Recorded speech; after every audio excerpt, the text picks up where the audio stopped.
प्रतिमा recording studio Sheikhpura.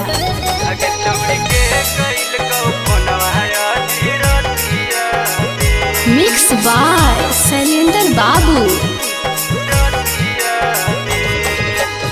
Book भक करो मोबाइलवा, बुक भक करो मोबाइलवा छतिया में। बुक भक करो मोबाइलवा, बुक भक करो मोबाइलवा छतिया में।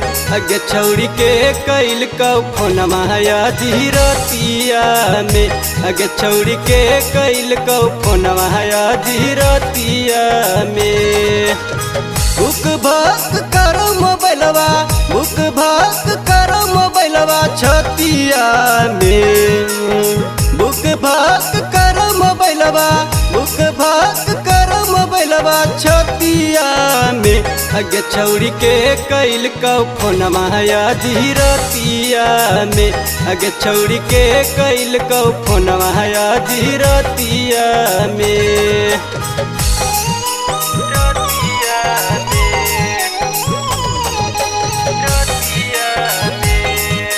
माँ Pratima recording studio Sheikhpura. Mix by Shailendra बाबू।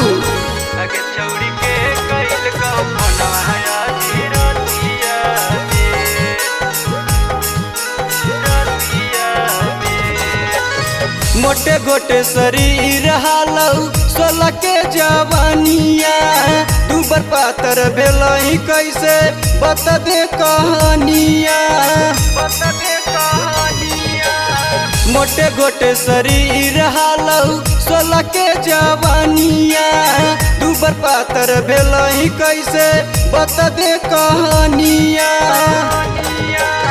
रतियों में नींद न आबौ, रतियों में नींद न आबौ तोरा आखिया में। रतियों में नींद न आबौ, रतियों में नींद न आबौ तोरा आखिया में। अगे छौड़ी के कैल कौ फोनमा धीरतिया में। अगे छौड़ी के कैल कौ फोनमा धीरतिया में।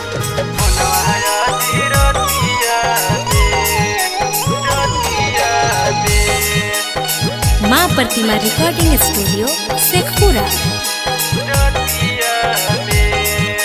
Mix by Shailendra Babu.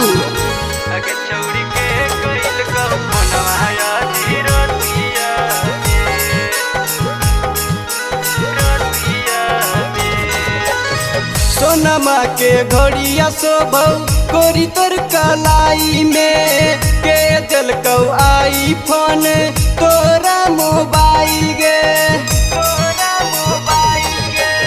सोनमा के घड़िया शोभौ गोरी तोर कलाई में। के दिल कौ आईफोन तोरा मोबाइल गे। राइटर जीवन शत्रुधन सजनमा, राइटर जीवन शत्रुधन सजनमा। जानो हौ सब बतिया गे। राइटर जीवन शत्रुधन सजनमा। जानो हौ सब बतिया गे। गे छोड़ी शैलेंद्र छौड़ा फोनमा कैल कहू रतिया में। गे छोड़ी शैलेंद्र छौड़ा फोनमा कैल कहू रतिया में।